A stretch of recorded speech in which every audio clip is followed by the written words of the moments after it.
So Jennifer, you're trying to have a baby, and all the efforts you have Taylor. And then something happened. Tell us about that.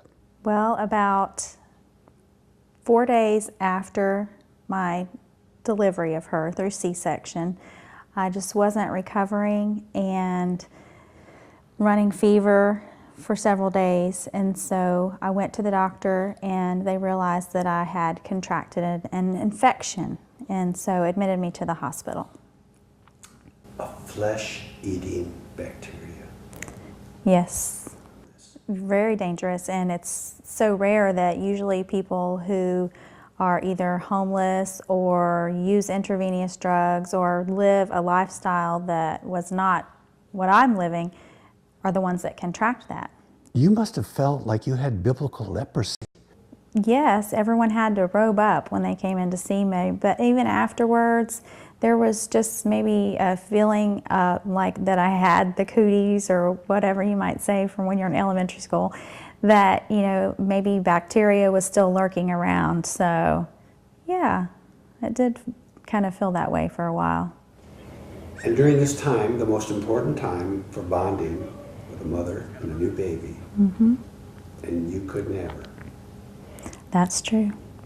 How long did you go without being able to hold and mother your baby?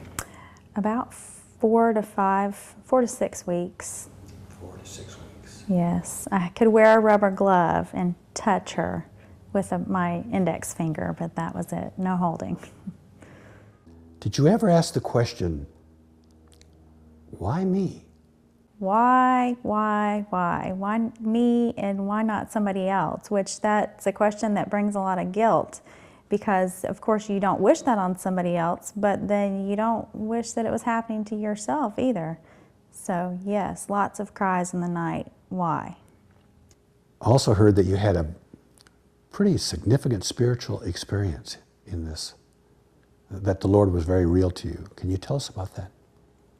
Well, one of the things that happened is that, of course, you have a lot of free time on your hands. So I dreamt, or maybe it was in kind of like a time when I wasn't totally coherent, but there was a time when I saw myself being able to share the story with other people.